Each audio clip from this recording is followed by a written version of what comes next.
और कितना सुंदर कहा विद्येश्वर संहिता में,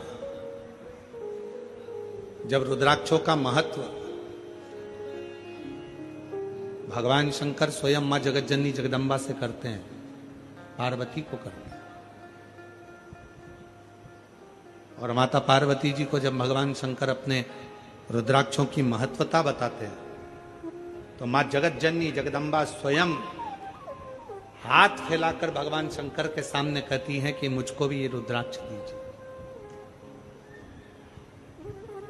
मुझे भी धारण कर, ये रुद्राक्ष मुझे भी दो, मुझे भी धारण कर, मुझे भी दो। और जैसे ही मां जगतजननी के हाथ में रुद्राक्ष आता है, तब मां आद्य शक्ति उस रुद्राक्ष को वापिस पुनः मस्तक से लगाकर शिव जी को देती है। तो भगवान भोलेनाथ जी ने पूछा, पार्वती अभी तो तूने इतनी उत्सुकता से, इतनी प्रबलता से, इतनी प्रखरता से रुद्राक्ष को मांगा,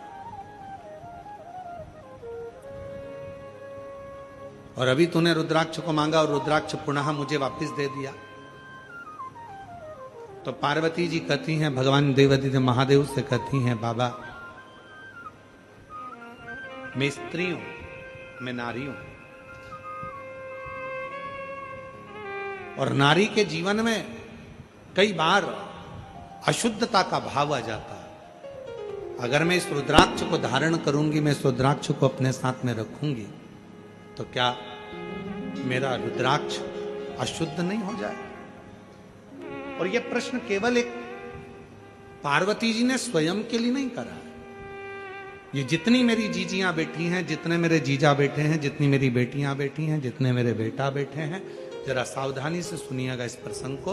पार्वती जी रुद्राक्ष को हाथ में लेती हैं और पुनः मस्तक से लगाकर वो रुद्राक्ष पार्वती जी शिव जी को वापस दे देती हैं। विद्येश्वर संहिता शिव महापुराण, रुद्राक्ष महत्व वापिस शिव को। शिव जी ने कहा, अभी तो तुम इस रुद्राक्ष को पाने के लिए इतना इतना प्रयास कर रही थी, इतनी उमंग था तुम्हारे भीतर थी, इतना उत्साह तुम्हारे भीतर था कि ये रुद्राक्ष मुझे चाहिए, ये रुद्राक्ष मुझे दे दो, क्योंकि आपके जीवन के ये 3 कवच जो धारण करता है वो जीवन में सुखी रहता है। तो फिर ये रुद्राक्ष जो आपने मुझे दिया पार्वती जी, फिर सिर से लगाकर मुझे वापस क्यों कर दिया? पार्वती जी कहती हैं, मैं स्त्री हूं, मैं नारी हूं, और मैं स्त्री, मैं नारी, मैं एक स्त्री, एक महिला, एक नारी स्त्री हूं। अगर ये रुद्राक्ष मेरे पास में रहेगा तो मैं कहीं ना कहीं अशुद्ध भी हो जाती हूं। जब मैं अशुद्ध हो जाऊंगी तो ये रुद्राक्ष भी अशुद्ध हो जाएगा,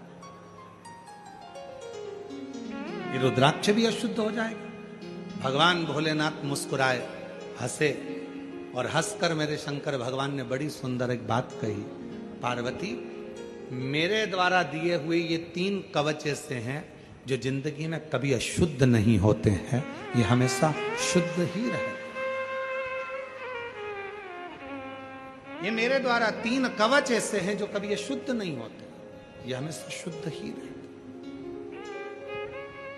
और इसका काम है, अगर कोई अशुद्ध हो भी गया, मान लो किसी ने अशुद्धता धारण भी कर ली, तो भी ये कवच उसे शुद्धता प्रदान करता है, ऊर्जा प्रदान करता है। तो मैं नारी होकर इस रुद्राक्ष को धारण कर सकती हूं। और हम आपसे निवेदन करें, माता पार्वती जी का, महागौरी का अगर स्वरूप का दर्शन आप करेंगे, मां कात्यायनी के स्वरूप का यदि आप दर्शन करेंगे, मां कुष्मांडा का यदि आप दर्शन करेंगे, मां स्कंदा का यदि आप दर्शन करेंगे, 9 स्वरूपों में कई माता के ऐसे स्वरूप हैं जिन स्वरूपों का यदि आप दर्शन करेंगे तो उन स्वरूप में आप दर्शन करेंगे कि माता के गले में और हाथ में रुद्राक्ष की माला पड़ी हुई है। रुद्राक्ष का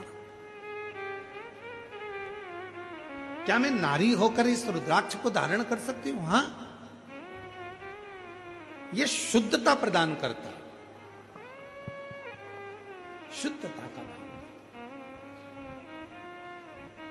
कई लोग ऐसे हैं जो कहते हैं गुरुजी बेलपत्री का वृक्ष हमारे आसपास में तो नहीं है, पर बेलपत्री का वृक्ष शमशान में है।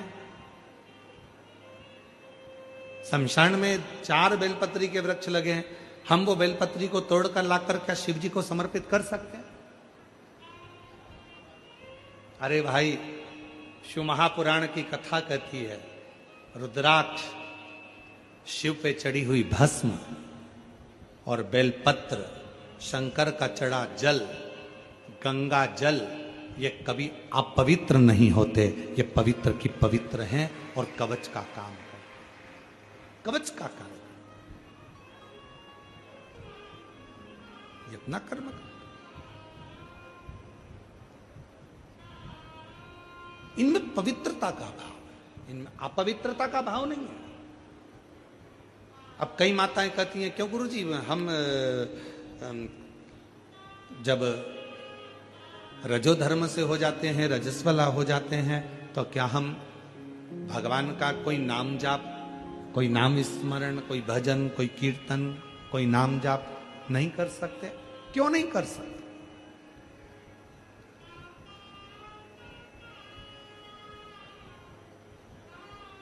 भगवान का नाम चाहे तुम कितने भी अशुद्ध हो, चाहे तुम कहीं पर भी बैठे क्यों ना हो, किसी भी भूमि पर बैठे हो, कहीं पर भी बैठे हो, चाहे कितने भी अशुद्ध क्यों ना हो गए हो, तो भी परमात्मा का नाम लेना बंद नहीं करना चाहिए। परमात्मा का नाम तो लेते रहना चाहिए।